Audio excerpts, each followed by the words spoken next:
அஸ்ஸலாமு அலைக்கும். Welcome to Naju's cooking diaries. Hi friends, இன்றைக்கி நான் உங்களுக்கு காரக்குழம்பு செஞ்சு காட்டுறேன். அதுக்கு தேவையான இன்க்ரீடியன்ஸ் கத்திரிக்காய், ஒரு சின்னதாக 6 கத்திரிக்காய் நல்லா வாஷ் பண்ணி எடுத்துகிட்டு கழுவி தண்ணியில் போட்டு வச்சுருக்கேன். 4 கீரிக்காங்க. ஒரு கை சின்ன வெங்காயம் நல்லா 2 கட் பண்ணிக்காங்க. ஒரு 2 தக்காளி, கொஞ்சம் கருவேப்பிலை. இந்த புளிக்குழம்புக்கு தேவையான புளி, இது நான் புளி பேஸ்ட்டாக பண்ணி வச்சுருக்கிறதுனால இது ஒரு 1.5 ஸ்பூன் பேஸ்ட் எடுத்து வச்சுருக்கேன். 1/2 ஸ்பூன் மஞ்சத்தூள், ஒரு 2 ஸ்பூன் மிளகாப்பொடி, வத்தத்தூள். இந்த வத்தத்தூள் தான் இதுக்கு வந்து காரத்தை கொடுக்கக்கூடியது. அப்புறம் வறுத்து அரைக்கிறதுக்காக கொஞ்சம் நிலக்கடலை, கொஞ்சம் கருப்பு எள்ளு, ஒரு 3 காஞ்ச மிளகாய்.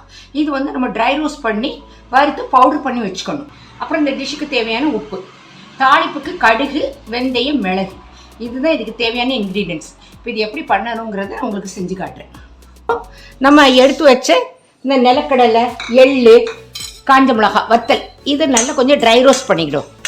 இது பாருங்கள், நல்லா வறுத்துருச்சு. இப்போ இதை ஒரு பிளேட்டில் ட்ரான்ஸ்ஃபர் பண்ணிவிட்டு ஆற வச்சு மிக்சியில் பவுடர் பண்ணிக்கணும். நல்லெண்ணெய் தாராளமாக கொஞ்சம் சேர்த்துக்கலாம். இந்த காரக்குழம்புக்கு கொஞ்சம் நல்லெண்ணெய் தான். பாருங்கள், எண்ணெய் நல்லா காஞ்சிருச்சு. இதில் நம்ம கடுகு போட்டுருவோம். கடுகு கொஞ்சம் பொரியுமே இந்த வெந்தயத்தையும் சேர்த்துங்க. இப்போ இந்த மிளகையும் இதில் போட்டு சேர்த்துருங்க.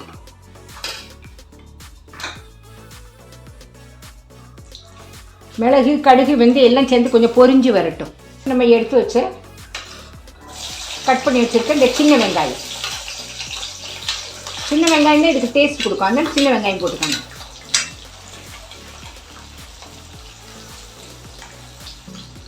வெங்காயம் கொஞ்சம் வதங்கி வரும்போதே தக்காளி, கருவேப்பிலை எல்லாம் சேர்த்துருங்க.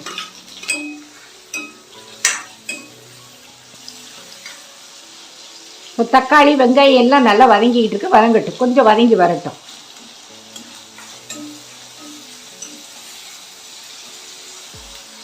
இந்த ஸ்டேஜில் நம்ம எடுத்து வச்ச கத்திரிக்காய் அதை ஆட் பண்ணிடுவோம்.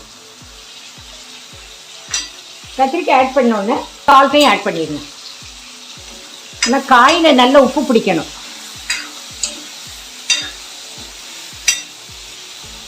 கத்திரிக்காய் இதில் கொஞ்சம் வதங்கட்டும். இதில் இந்த மஞ்சள் பொடியை சேர்த்துருங்க. இப்போ நம்ம எடுத்து வச்ச வத்தப்பொடி,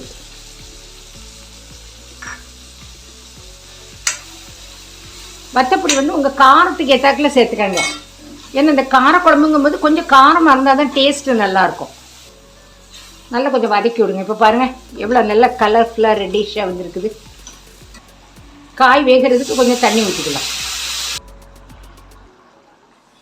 இப்போ இதில் புளியை சேர்த்துக்கிடுவோம். கத்திரிக்காய் நல்லா வெந்துருச்சு. இப்போ இதில் நம்ம புளியை சேர்த்துட்டோம். புளியை அப்புறம் செக் பண்ணிவிட்டு அப்புறம் இது பண்ணிக்கலாம். இப்போ கொஞ்சம் மூடி போட்டு மூடிடுங்க. இது நல்லா வத்தி வந்துருச்சு. காயும் நல்லா வெந்துருச்சு. வறுத்து திரிச்சு வச்சுருக்கோம்ல, இந்த பவுடர், அதாவது நிலக்கடலை, எள்ளு, வத்தல், இதை கொஞ்சம் நல்லா இப்படி தூற்றி விட்ருங்க. இந்த டிஷ்ஷுக்கு டேஸ்ட்டே இந்த பவுடர் தான். இது தூற்றி விட்ட உடனே சிம்மில் போட்டுருங்க. கொஞ்சம் எண்ணெய் பிரிஞ்சு வரணும்.